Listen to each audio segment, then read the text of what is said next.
Hello everybody and welcome. I hope everyone's doing well and staying healthy and hopefully preparing to get back into work. So today's webinar, one thing we've designed to try and help you with that transition is we're going to focus on quality and stakeholder management within facilities management.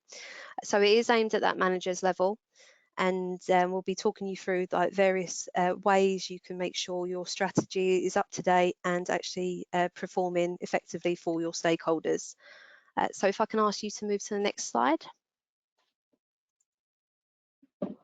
So just before we get started, I did just want to pinpoint you to this area on our website. So as everyone probably fully knows, we're in the middle of a pandemic. We are starting to slightly ease up in the UK, but if there are resources available to sort of help you with that transition back to work, and that includes safeguarding, social distancing and other forms of resources. So it is free, and if you are interested, I do encourage you to have a look, and you can find it underneath the coronavirus resources section on our website. So if I can just ask you to move to the next slide for me, and I'll introduce our speaker. So I'm glad to say presenting today is not me, it's Martin Pickard. And Martin comes from a background with more than 40 years experience within the FM industry. He's worked as a facilities manager, a service provider, trainer, as well as a consultant in operational, strategic and leadership roles. He's also been involved in the creation of many building blocks of the modern facilities management with various different organisations and professional bodies, one of those including us. And it's also led to Martin achieving various and numerous awards. One of those awards is including the Lifetime Achievement Award for his contribution that he's made to the FM industry. So as part of this presentation, we are going to make this as interactive as possible. So on your control panel, you'll see there's a questions box. Please feel free to send these through as and when throughout the presentation. There's also a handout section on your control panel where you can download an exercise which you can take away and do afterwards.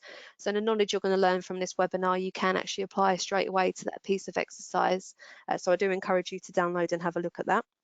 And then finally, there will be an online poll, so we do encourage you to get involved in that.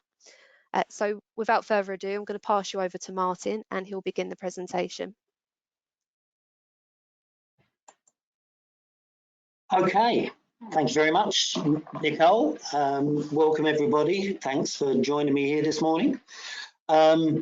We run, as part of the IWFM Academy, we run a course called the Effective Facilities Management Professional.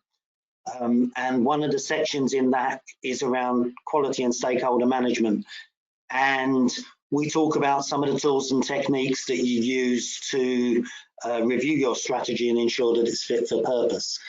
And it seemed to us when we were talking about what we could do on a webinar, that this would be a really useful tool to talk through for people at this moment in time. There's never been a more important time, I guess, to review your FM strategy. Things have changed not just for you, but for all of your stakeholders. And to be an effective facilities management professional, you have to manage the relationships with your stakeholders, and you have to ensure that the service you deliver is what's needed. Hence, quality management, stakeholder management. On the 3-day course, we cover a lot of tools and techniques to help you do that. But this morning, I'm going to focus primarily on stakeholder analysis and the way I use that as a professional working in the industry over the years. First, I'd like to start with a couple of definitions just to get the idea of where we're pitching this thing. And that takes us to the first edit. I've used this phrase the first poll. I've used this phrase, what makes someone a professional? An effective facilities management professional. What is a facilities management professional? When I was growing up, my dad always said he wanted me to get a profession, be a professional son. He was a postman, and I thought, well, you know, you're paid for what you do. You got a uniform. You've been trained in how to do it. Aren't you a professional? But he meant something different. So, open question to you guys, if Nicole can help me out with this. What is it that makes someone a professional? Really interested to see what kind of answers you come up with. I've got a red light flashing that's going to see Yep. some of your. Go As on. Martin, as Martin says, it's an open question to the audience. So, in your opinion, what do you think makes someone a professional? And if you look in your control panel, you can submit your answers through that questions box. So please do and get involved. We'd like to see what you think. So I'm getting a few come through. So Annie thinks a professional is about your own personal beliefs and your strong work ethic.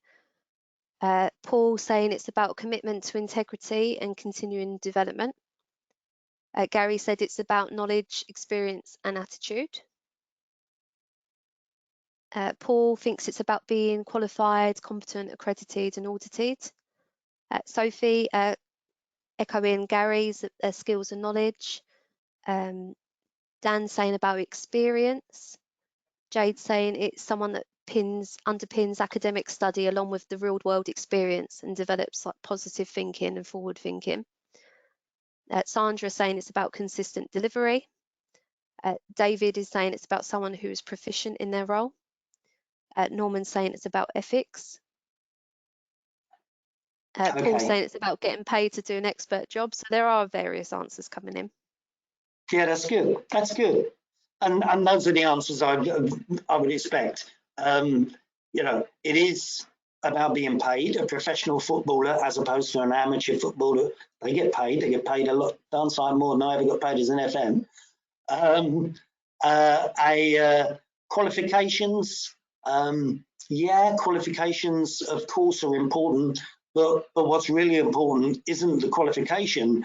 The qualification is just the recognition that you've gained the knowledge, and it is, as many of you have said, the knowledge that makes the difference.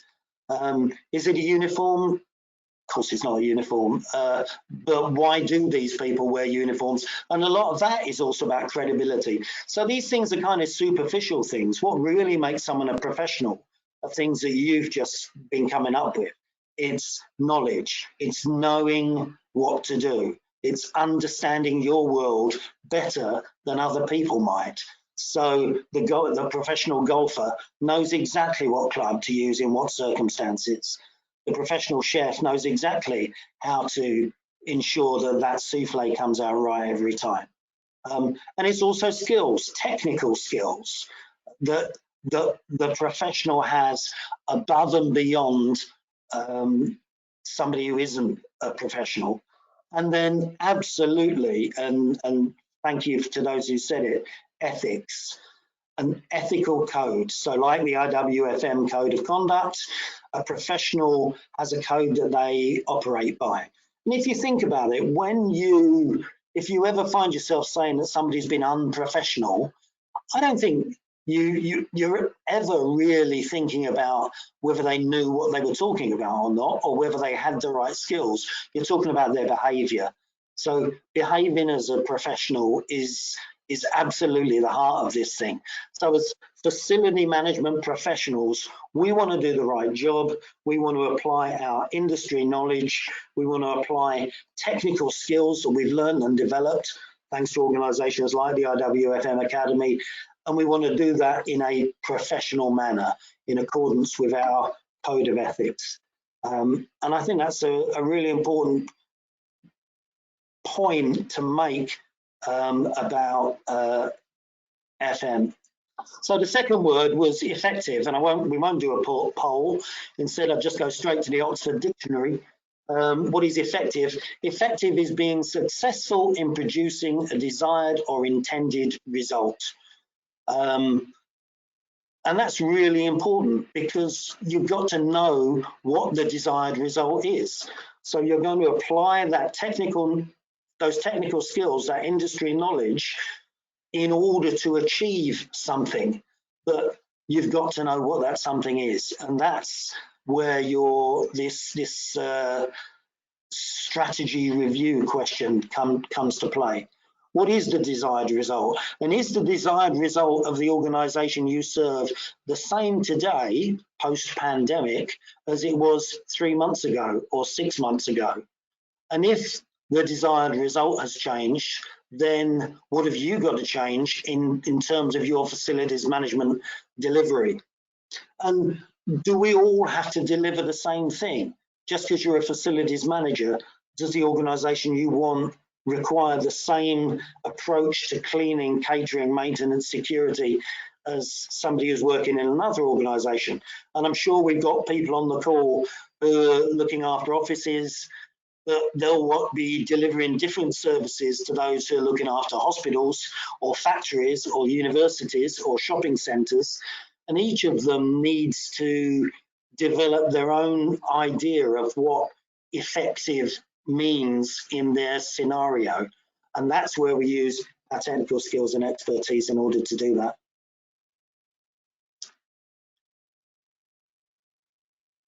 Oh, sorry.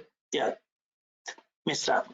The Association of Project Managers definition of stakeholder management is the systematic identification, analysis, planning and implementation of actions designed to address the needs and wants of shareholders.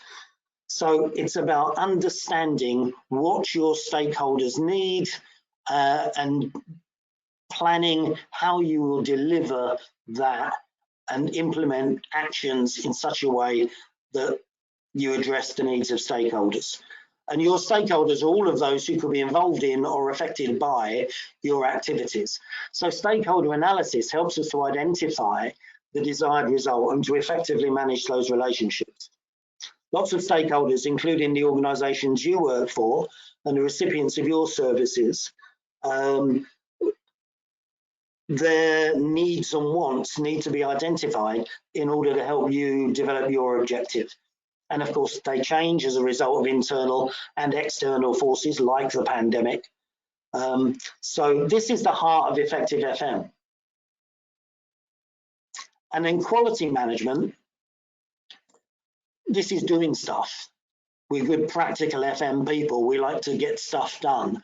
Quality management is the act of overseeing all the activities and tasks which are necessary in order to maintain or achieve the desired result.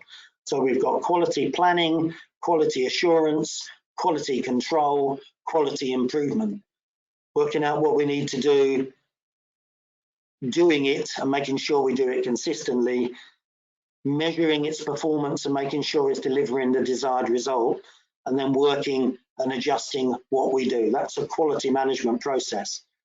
So once we've identified what we need to do, we need quality management is how we make it happen. And if I looked at the International Standards Organization's definition of quality management, and they say the primary focus of quality management is to meet customer requirements and to strive to exceed customer expectations. So once again, we're back to the whole point is to deliver what the customer wanted and find ways to improve and go beyond that. So we have to plan, deliver, monitor and improve our performance over and over again, and we need appropriate systems and processes to do that. And if our targets change, then some of our processes will have to change too.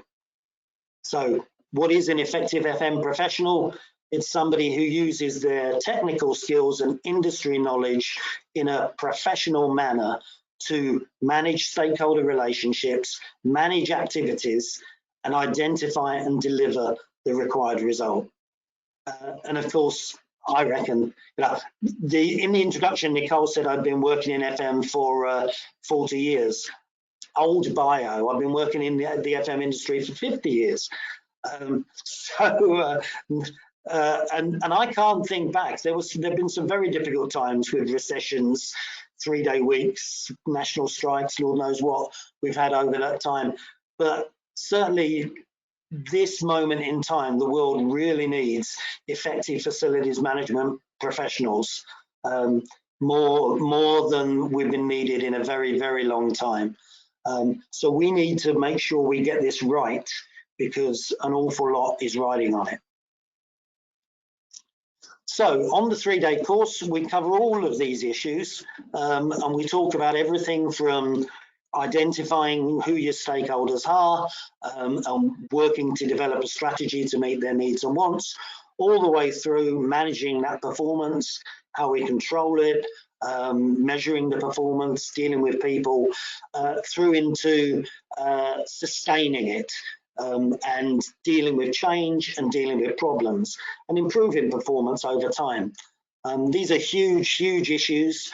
We can't possibly cover them all in 3 hours, in 3 days. I'm definitely not going to attempt it in 45 minutes.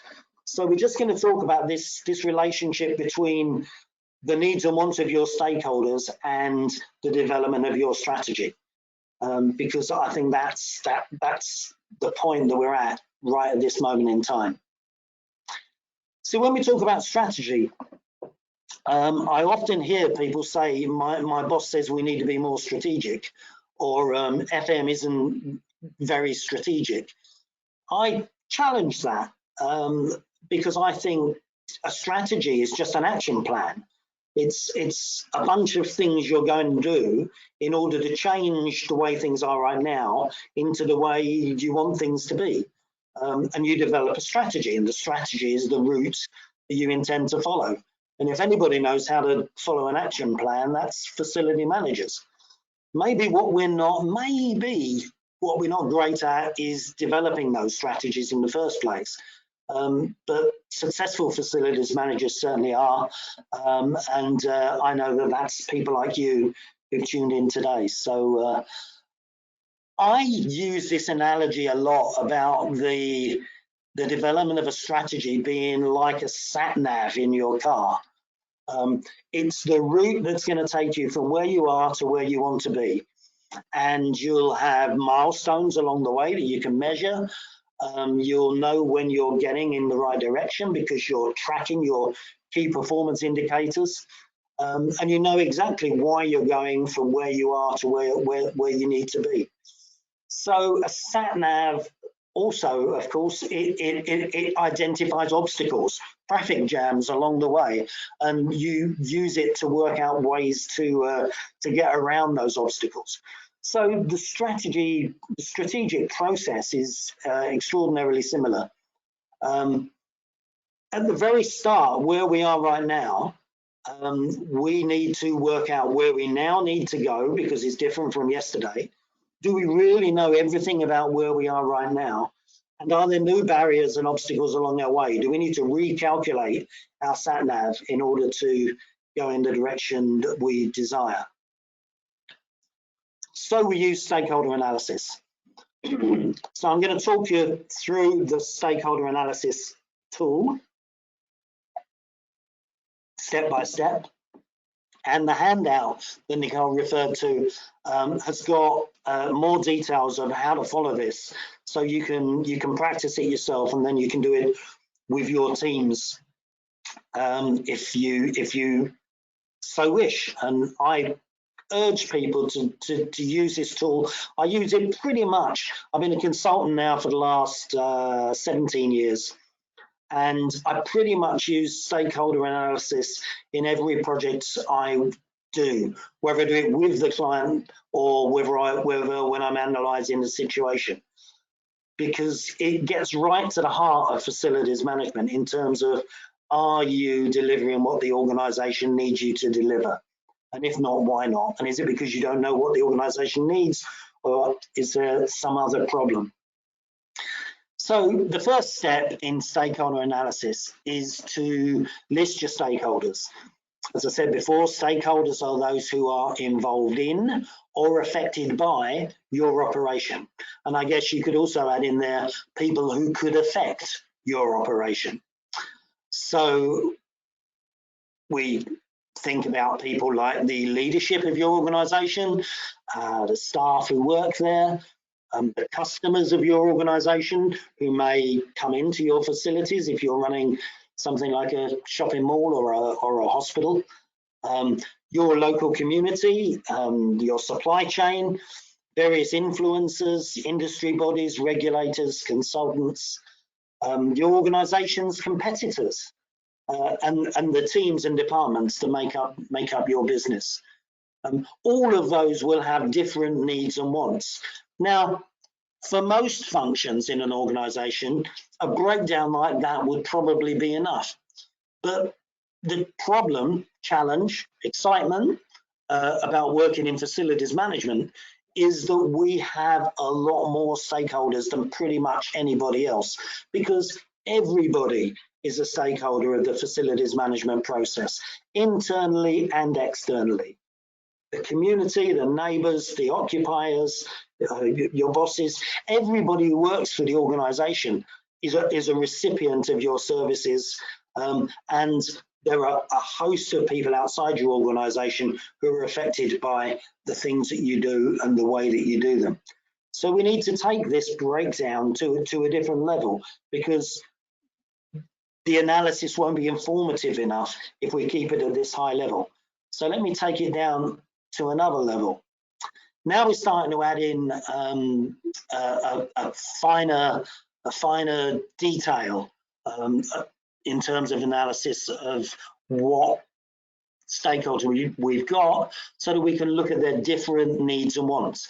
So for example, in this hypothetical example that I've got up on the board here, don't just think about the board. The finance director has got very particular requirements, which may be different to the requirements of the managing director, which may be different to the requirements of the shareholder representatives who sit on the board. So it's more helpful to look at them as individuals or as smaller groups than it is to think of them as a bigger group, and so on around the organisation.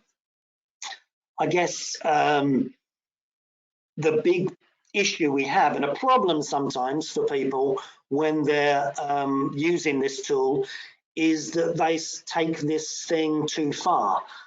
So if you think about, say, the occupiers of the organisation, just putting managers as if managers are all the same really doesn't help, because finance managers may have different needs and wants to marketing managers, may have different needs and wants to sales managers. So you could break it down a level further. Indeed, you could keep going until you've got 1,000 different names listed on this thing. And whilst that would be an exciting thing to look at, it wouldn't really be very helpful, and it'd become cumbersome and not give you the kind of insights that we're looking for from this process. So I generally find that somewhere around 25 to 30 subgroups is good enough. So the kind of numbers that I've got here on the chart. If you're in a very small organisation, or if you're working and looking very specifically at a small group, like say the board of trustees of a charity project I was on recently, there were only 10 of them.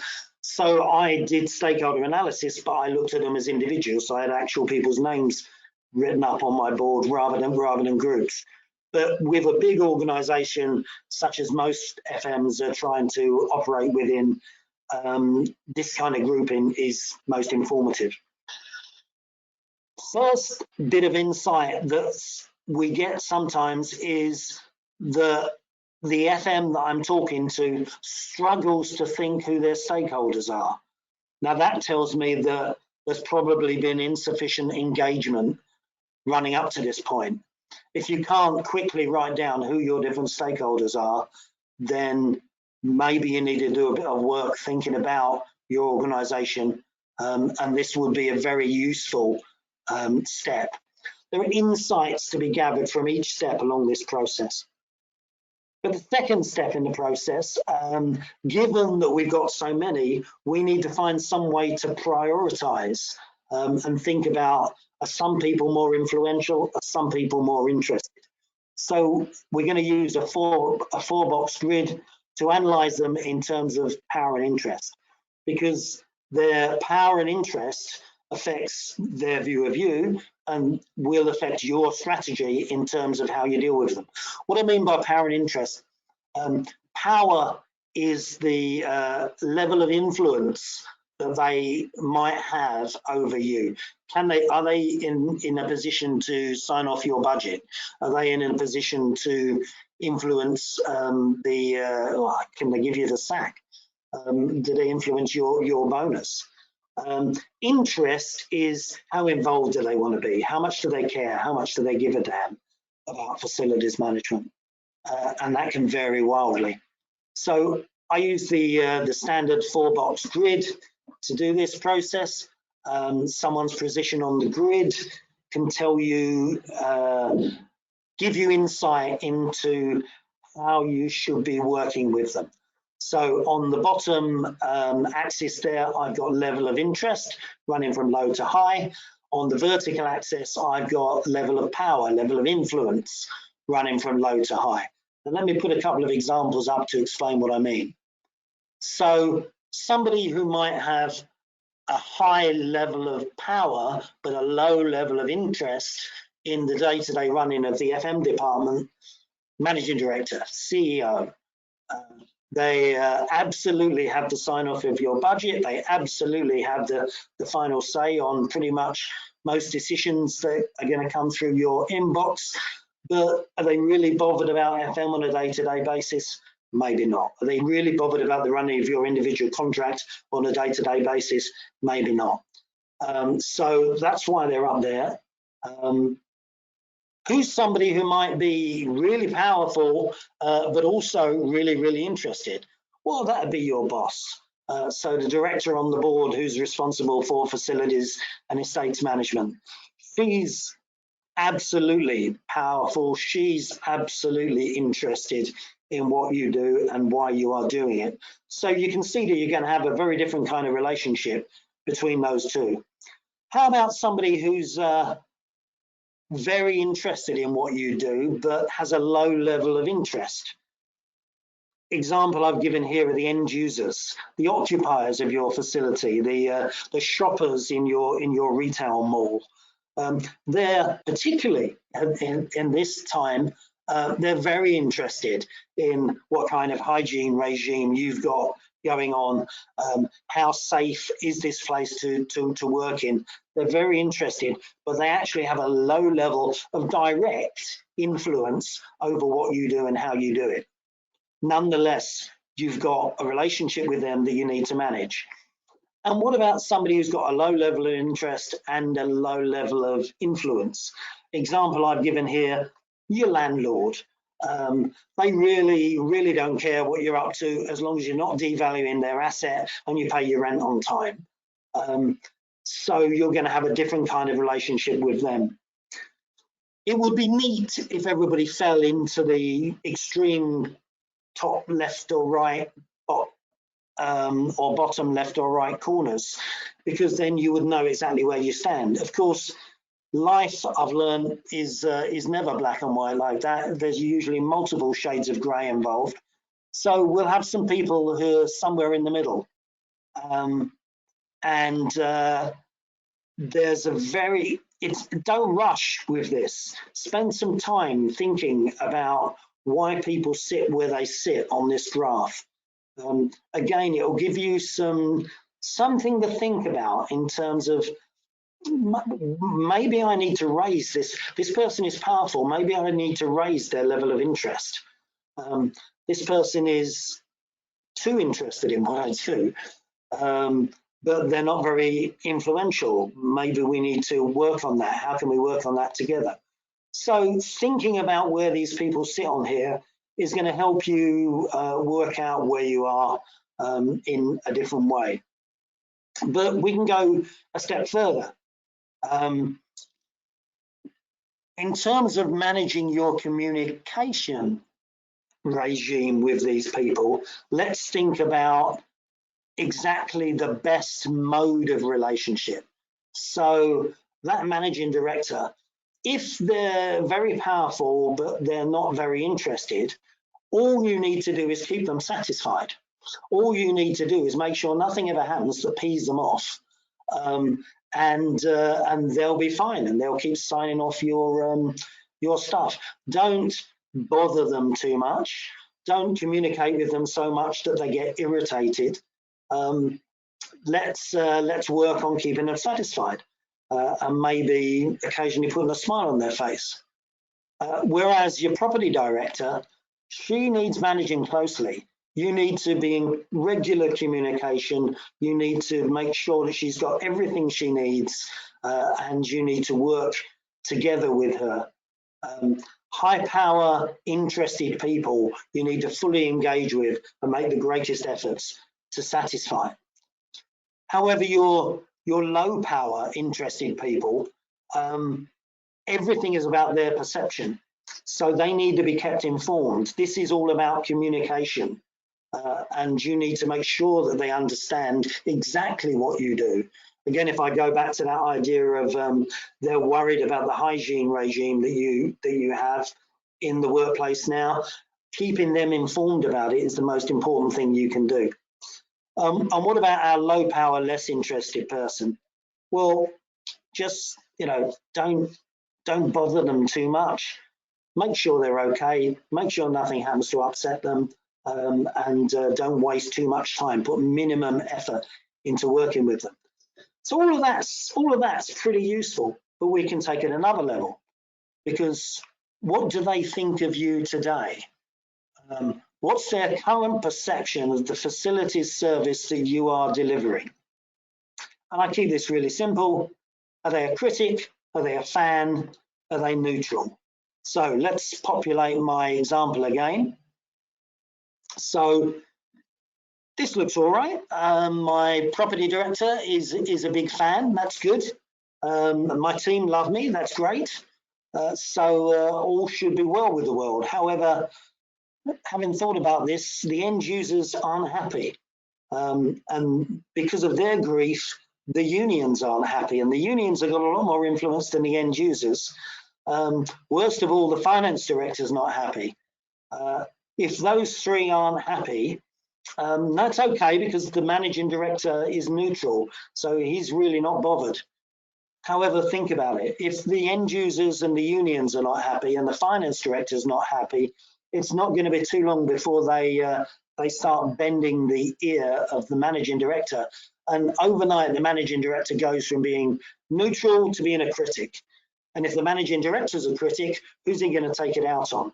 His direct report, the property director. Property director was your fan, but now you've got her in trouble with the managing director. So things are going in a negative direction because you're not managing these stakeholder relationships properly. So what we've got to do is find ways to change those critics from being critics to at least being neutrals, and perhaps change some of those neutrals to being fans.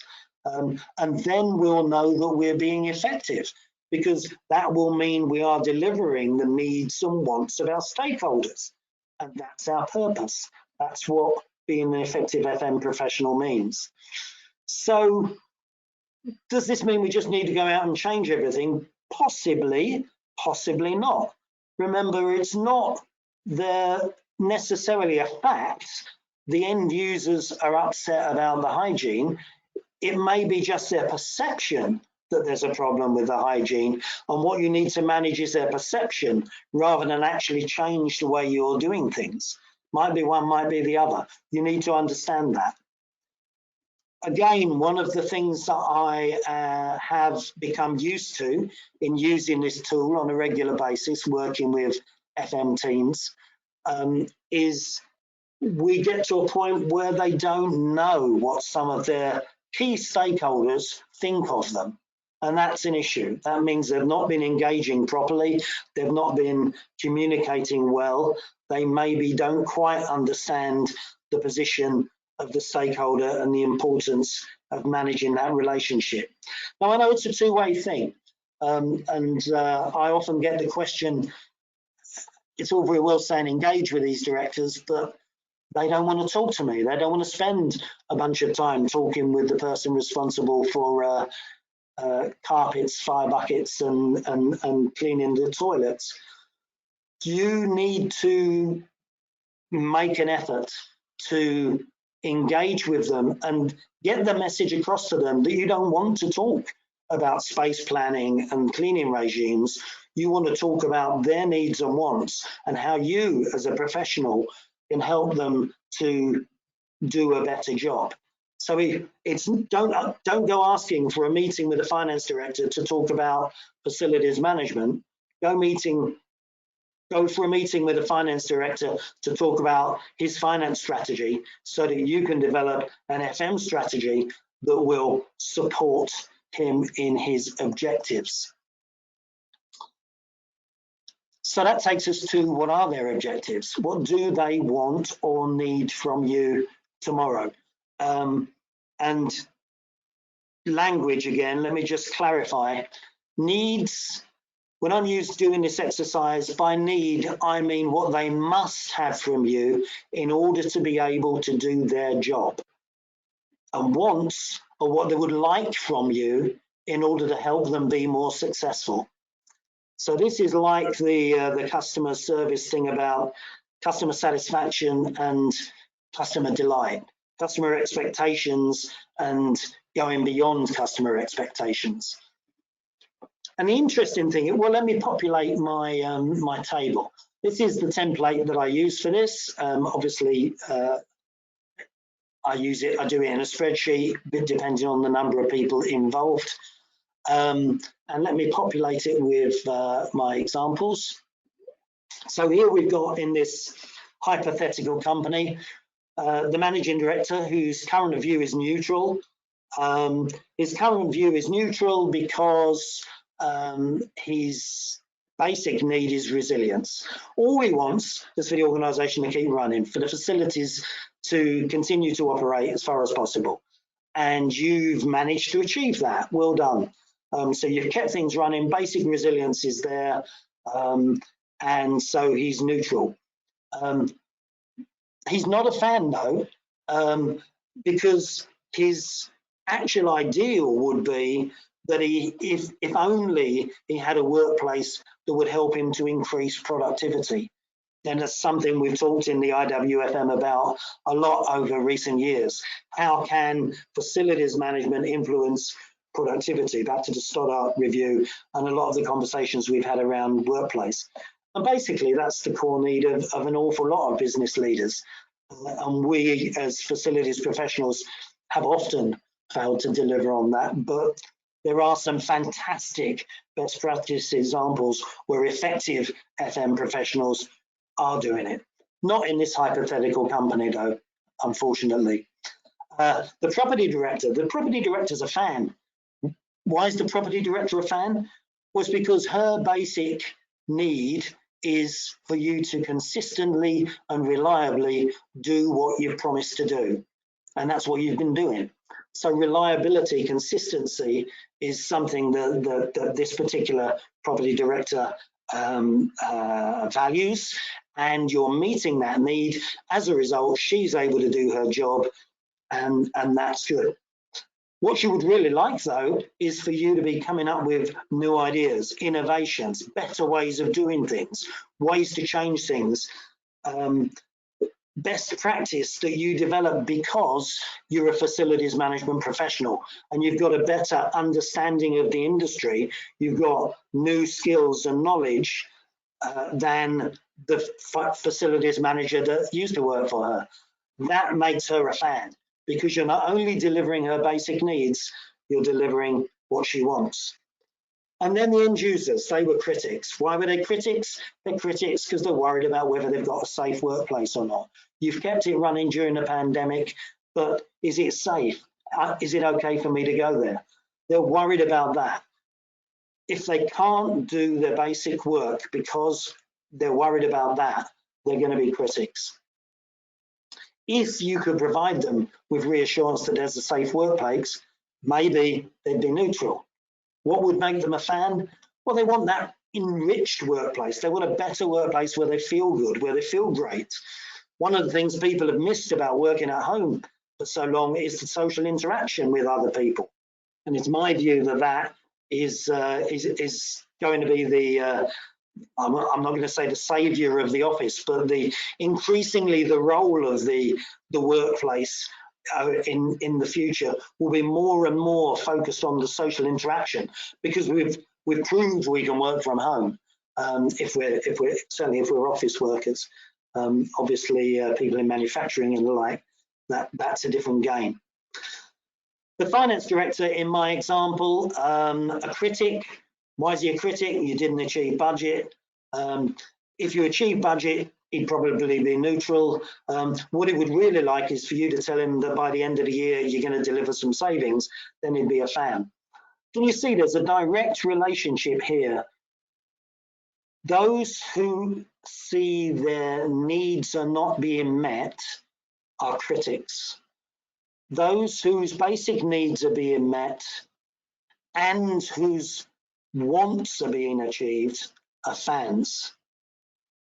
That leaves the neutrals. Their basic needs are being met, but you're not putting the cherry on the cake. You're not delivering that bit extra that would really make their life easier and make them more successful.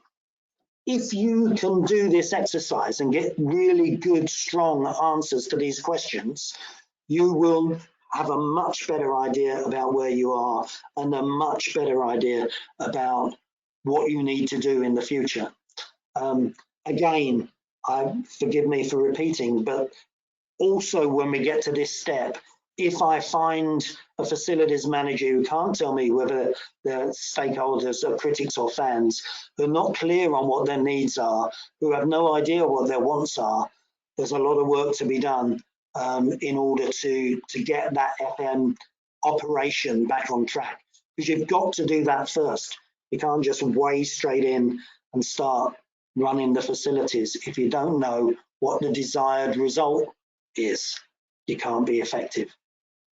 So all you need now, if you've done all of that, is a plan to make it happen. Actions, owners, dates, etc.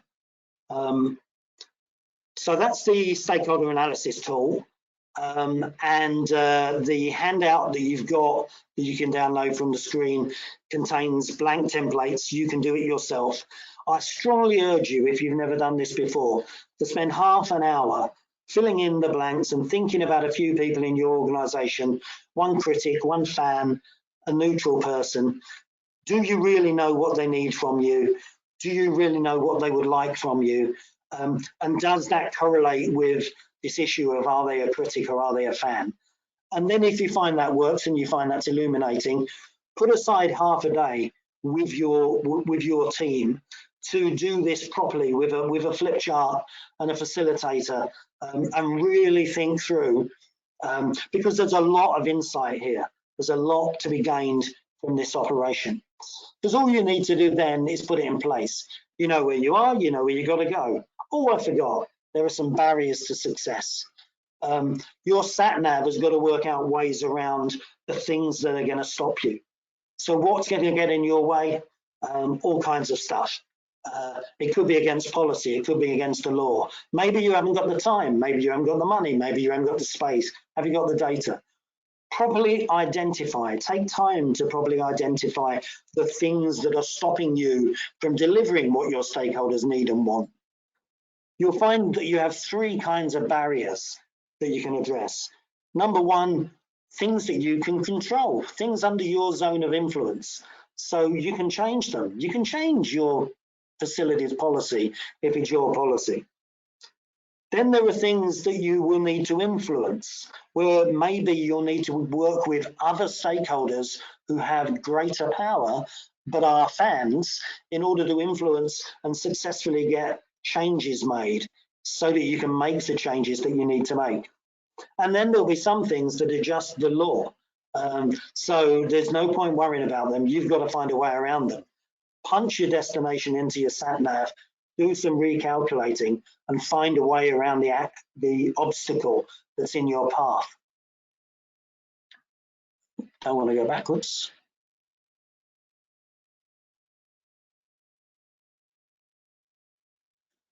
Then all you've got to do is do it. And that's your quality management process. So a textbook quality management process: plan, do, check, act.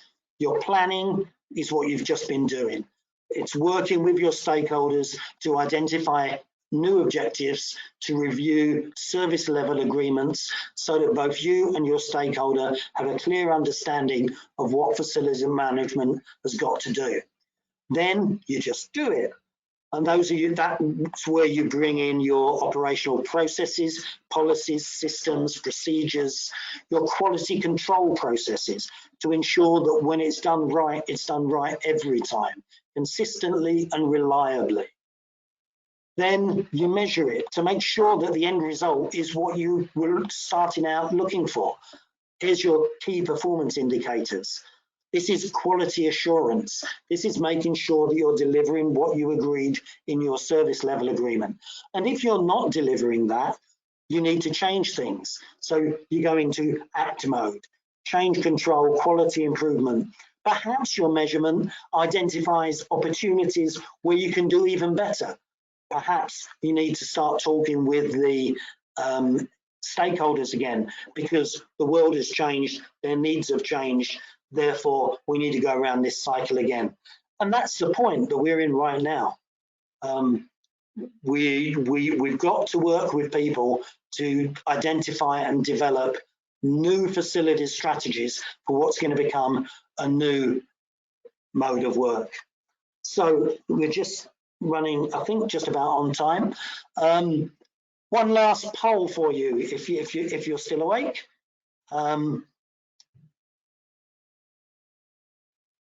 Yes, so just to sort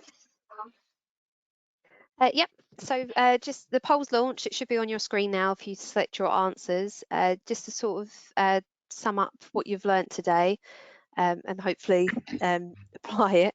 So what do you need to know to build or revise your strategic plan? So you can select your current status, your new objectives, the issues and risks involved, all of the above or none of the above. So I'll just give you a few seconds to type your answer.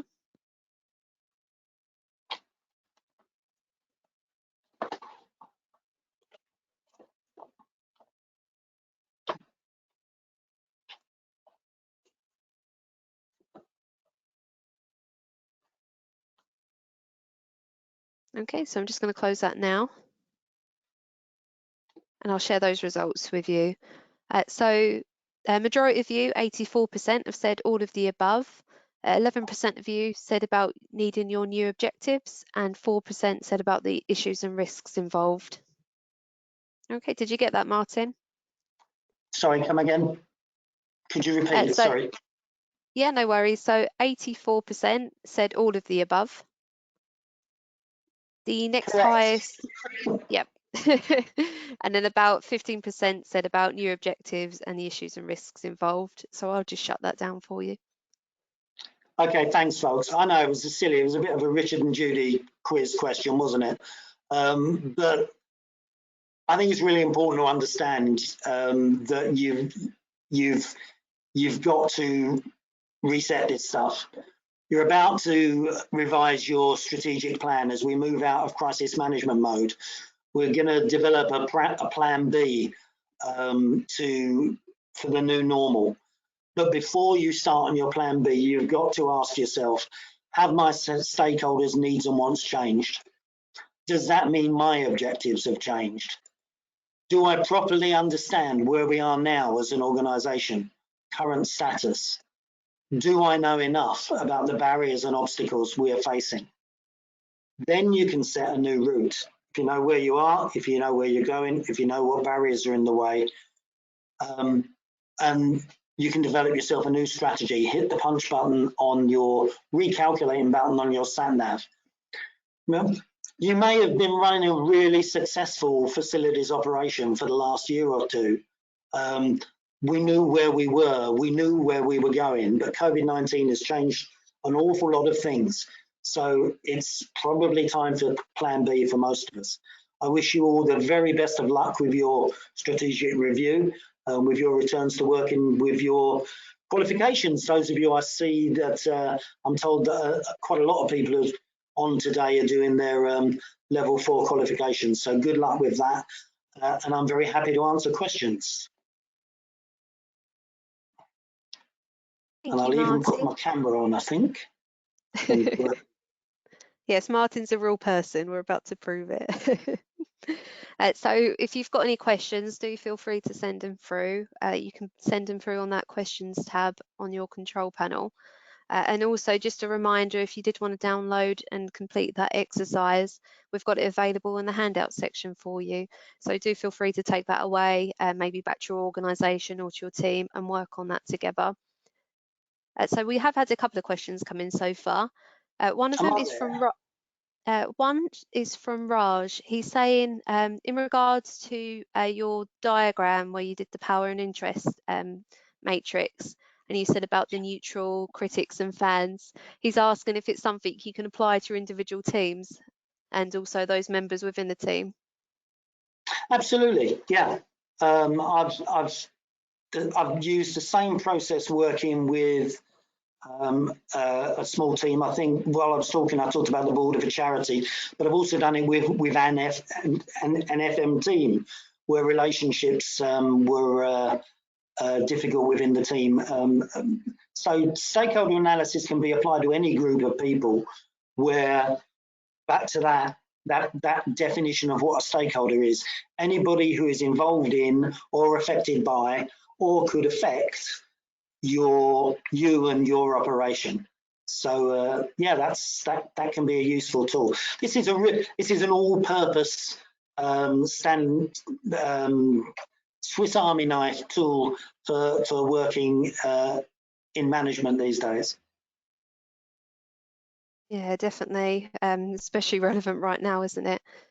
The other question that's come in is from Claire, and this relates back to the analysis tool as well. She's asking, how often should you actually be doing that stakeholder analysis? Obviously, right now with everything changing, I think what you sort of highlighted with that, your end users being a critic and then your finance director being a critic, how often should you like monitor that and do that analysis to make sure you're on top of everything? When I work, teams that I work with, we do it annually as part of a review of strategic review. We do a full analysis. However, if you've taken on an action, say you did this review last year, and you're determined to turn a particular individual from being a critic into at least neutral, then you don't want to wait until next year to find out whether that's working or not. So you want to monitor that quite closely throughout the year. You know, are we getting there? Are we improving? Are we going in the right direction? So that's back to the quality assurance exercise. But a full review, no more than once a year, because to do this properly is going to takes time. You don't want to be doing it once a month. Yeah, definitely. Thanks Especially for the like, question, Claire. Good question.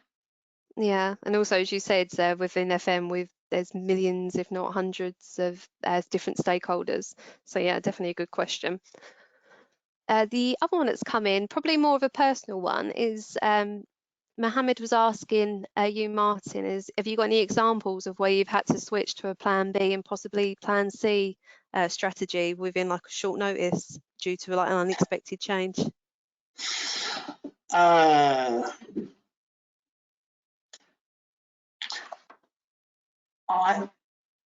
Back in at one point in my career, I was property and facilities manager for Cellnet, the mobile phone business now known as O2. When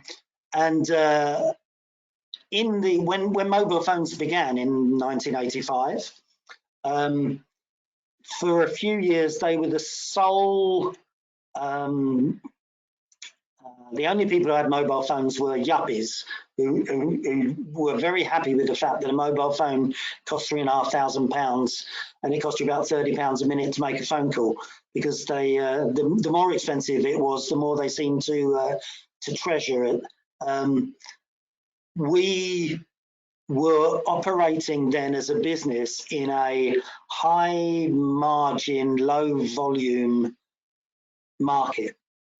And we were making a lot of money out of a very small group of people, and we had a way of doing things. And then Sony launched what was called the Mars bar phone. I can't remember the phone, but it was the first small, portable, cheap mobile phone that was not intended for business use, but was intended for consumers. And overnight, the business strategy switched from being a high margin, low volume business to being a high volume, low margin business. Mobile phones became as cheap as chips, were being given away with packets of cornflakes. People were able to text for almost nothing. And all of our processes had to change, all of the processes within the business. So all of the processes for marketing, for sales, the volume in terms of billing, everything that happened in the business had to be changed, and changed very, very quickly. And as a result of that, if your customers, if your stakeholders' needs and wants have changed, then your facilities' needs and wants need to change equally quickly. We had to rethink pretty much everything in terms of the speed we operated at, the costs. We had to take a huge swathe of costs out of what we were doing in order to reduce the impact of the facilities estate on the market, on the profitability of the business.